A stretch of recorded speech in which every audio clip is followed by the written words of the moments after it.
Bom, pessoal, então vamos lá, iniciando o nosso segundo simulado da caminhada do TRT de Minas, da nossa caminhada do pão de queijo. Galera, esse segundo simulado eu já peguei questões recentes, a maioria aí é da Fundação Carlos Chagas de 2015. São questões aí, às vezes até de nível superior, mas bem adaptadas à nossa realidade para a prova de técnico judiciário. Bom, como eu já tinha falado para vocês, eu vou sempre corrigir as primeiras questões do simulado. Nesse simulado de número 2, eu vou corrigir as 3 primeiras questões. A primeira questão, ela versa aí sobre a parte de permissão e concessão de serviço público, sobre a Lei 8987. É uma questão recente, de 2015, analista previdenciário, Manaus Prev. Então vamos lá. A contratação pelo Poder Público Municipal de empresa privada para prestação de serviço de transporte municipal de passageiros pode ser conceituada como exemplo de... Galera, primeira coisa, quando eu falo do transporte municipal de passageiros, eu posso fazer essa delegação de serviço tanto pela permissão quanto pela concessão de serviço público.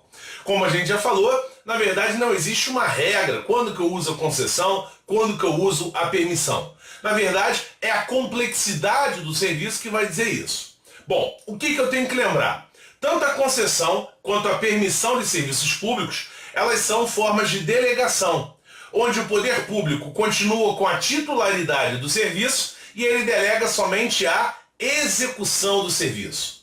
Tanto a concessão quanto a permissão de serviço público exigem a realização de licitação prévia, de procedimento licitatório prévio. No caso da concessão, obrigatoriamente essa licitação prévia tem que ocorrer através da modalidade de concorrência. No caso da permissão, obrigatoriamente tem que ter licitação prévia, mas a lei não fixa a modalidade. Vai depender do valor dessa permissão. Eu posso ter uma permissão formalizada através de convite, de tomada de preço ou através da própria concorrência. Bom, com isso eu acho que a gente já consegue resolver a nossa questão. Então olha só, letra A vai ser conceituada como exemplo de permissão de serviço público com outorga de titularidade e de competência originalmente atribuída ao poder concedente? Não! Na permissão de serviço público, a delegatária vai somente executar o serviço. Letra B de bola. Concessão de serviço público cuja titularidade permanece com o município independentemente da outorga da execução à empresa privada. Perfeito. Repara, a questão deixou claro que, no caso da concessão de serviço público, a titularidade permanece com o município, muito embora a execução vá para a empresa privada. Repara que ele aqui ainda bota outorga para te confundir, mas outorga aí no caso é no sentido de entrega, a entrega da execução à empresa privada. Então tá correto, letra B tá perfeito. Então cuidado, tanto na concessão quanto na permissão, o município continua com a titularidade do serviço. A empresa privada, concessionária ou permissionária, ela vai só executar a atividade. Letra C. Procedimento de dispensa de licitação em razão da natureza do serviço. Errado, galera. Se eu falo de concessão e de permissão, obrigatoriamente vai haver licitação. O artigo 175 da Constituição estabelece que o procedimento licitatório aí é uma regra de natureza absoluta. Vale a pena só frisar uma coisa. Na verdade, não cai licitação dentro da nossa prova de técnico judiciário, mas não custa nada a gente falar para a galera que vai fazer analista. A Constituição, no artigo 175, ela não estabelece nenhuma exceção à regra de licitação para as concessões e permissões. Então, em princípio, é obrigatória, é uma regra absoluta, a licitação prévia na concessão e na permissão. Mas a professora Maria Silva de Pietro, ela tem o entendimento de que pode haver inexigibilidade nas concessões e nas permissões.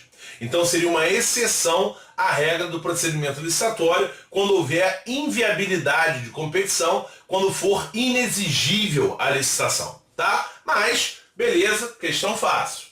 Letra D.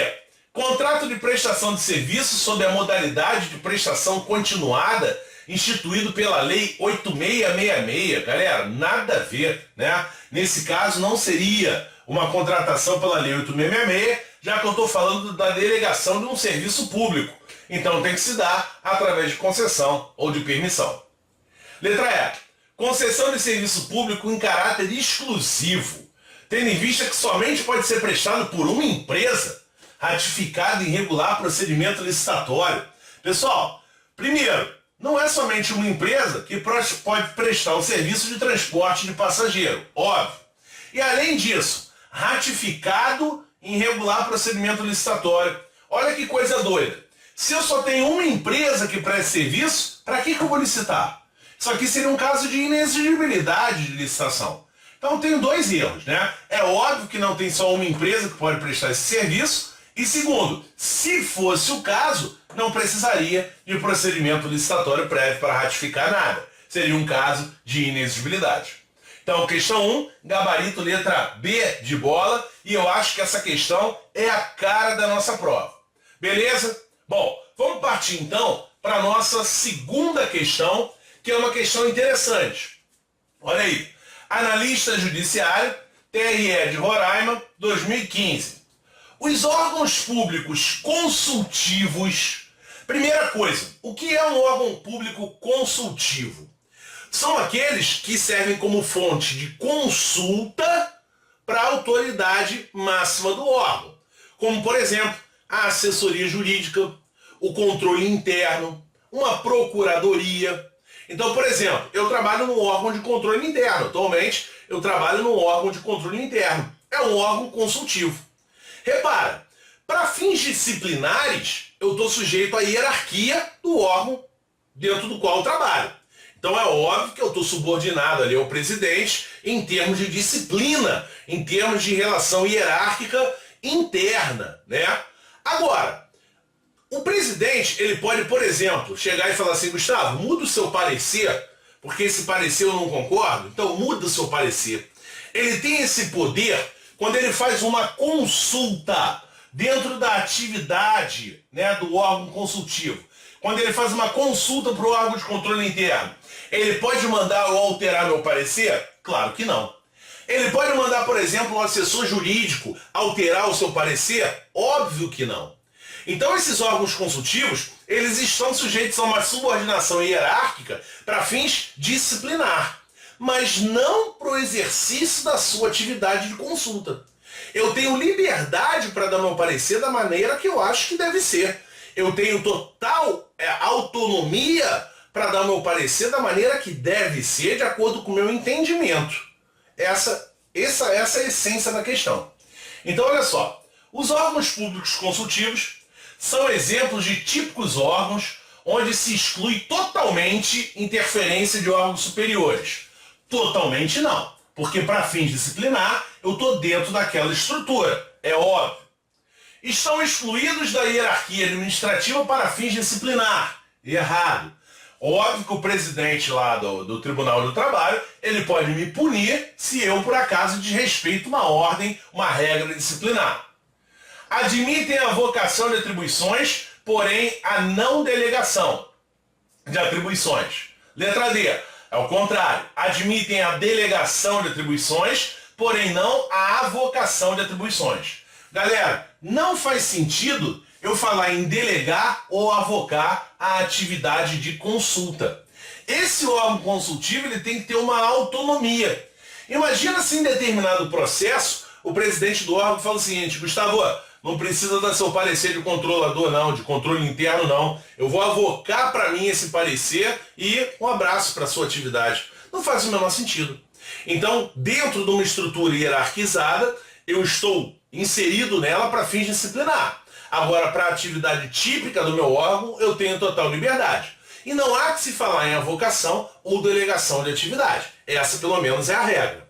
Então, o gabarito só pode ser letra E. Eles fogem à relação hierárquica no que diz respeito ao exercício de suas funções. Perfeito. O presidente do órgão ele não pode chegar para mim e mandar eu mudar meu parecer. Isso não faz sentido. Eu estou fora dessa hierarquia, dentro do exercício das minhas funções. Eu não posso ser punido, por exemplo, por um parecer que eu dei. É uma opinião, é um parecer, ele tem caráter opinativo. Então não faz sentido que eu fale de avocação, de delegação, de punição ou de hierarquia dentro do exercício das atribuições desse órgão de caráter consultivo.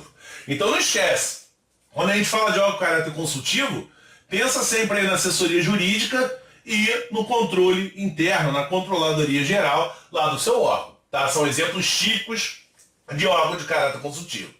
E eu coloquei essa questão porque eu vi que em 2014 a Fundação Carlos Chagas cobrou uma questão bem parecida sobre órgão consultivo. Beleza? Então tranquilo, é uma questão um pouquinho mais pesada, mas é aquilo. Treino difícil, jogo fácil. Vamos para a nossa terceira e última questão desse simulado, que eu vou corrigir do simulado 2. Então olha só, mais uma questão, Manaus Prev, técnico administrativo. A questão ela é simples, na verdade eu só quero chamar a atenção de alguns detalhes dentro da própria resposta. Então olha só, de acordo com a definição de José dos Santos Carvalho Filho, a prerrogativa de direito público, que calcada na lei autoriza a administração a restringir o uso e o gozo da liberdade da propriedade em favor do interesse da coletividade, refere-se ao poder. Pessoal, é fácil. A gente já sabe que aquele poder que dá o direito da administração de restringir o interesse do particular em prol da coletividade é o famoso poder de polícia. Repara que eu poderia ficar em dúvida entre a letra B e a letra D. Só que a letra D fala em poder de polícia judiciária, que não é o caso. Aqui eu estou falando do poder de polícia administrativo. São poderes administrativos. Então não é poder de polícia judiciária. Então eu já eliminei também a letra D. Então só pode ser a letra B. Mas vamos interpretar a letra B para entender? Poder de polícia que não se restringe às atividades normativas e preventivas, alcançando também a atuação repressiva. Galera, na verdade a questão, ela está falando aí na essência dela sobre o que a gente chama de poder de polícia em sentido amplo. Quando eu falo do poder de polícia em sentido amplo, e é isso que eu queria falar para vocês, eu tenho a atividade de dois poderes.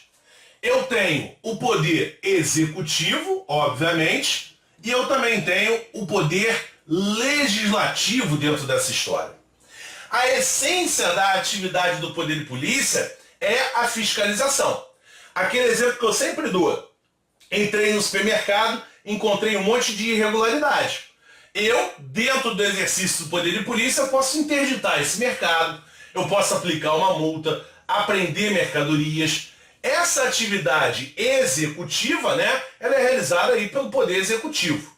Agora, tudo começa onde? No poder de polícia. No poder legislativo, desculpa. Na verdade, a atividade do ciclo de polícia, ela começa através de uma lei. Então, na verdade, eu vou limitar o interesse do particular em prol da coletividade através de uma lei. Então é por isso que ele aqui fala de atividade normativa, porque o ciclo de polícia começa através de uma lei. Na verdade, o poder legislativo, ele emite as limitações administrativas. E o poder executivo, ele executa a tarefa, ele fiscaliza. Então, quando eu falo do poder de polícia num sentido amplo, eu tenho atividade legislativa e executiva nessa história. E, obviamente, esse poder de polícia, ele pode se dar através de atividades preventivas e repressivas. A essência do poder de polícia é a atividade de fiscalização. Quando eu falo de fiscalização, eu tenho uma atividade preventiva. Eu fiscalizo para prevenir. Agora, se o supermercado não atende às regras, à lei, né, aí eu faço o quê? Eu aplico uma multa, eu interdito o estabelecimento. Eu posso dizer para vocês que o poder de polícia administrativo, ele é mais preventivo do que repressivo. Mas eu não posso esquecer que ele tem característica preventiva e repressiva. Ele pode ser, na maioria das vezes, preventivo, mas ele também pode ser repressivo. E não esquece, Quando eu falo do poder e polícia num sentido amplo, eu tenho a atividade do legislativo e do executivo envolvida nessa história. Beleza? Bom, galera, próximo simulado, simulado 3, vem mais novidade, mais questão por aí. Espero que vocês estejam aproveitando essa caminhada e não deixem de assistir o Contagem Regressiva. Contagem Regressiva está caprichado, várias dicas interessantes. Rogério Renzetti, Alexandre Araújo, tem aí Luciane Sartori. Então tem uma galera boa trabalhando aí por trás desse projeto. Valeu? Então até o nosso terceiro simulado e força, tá chegando a hora. Abraço!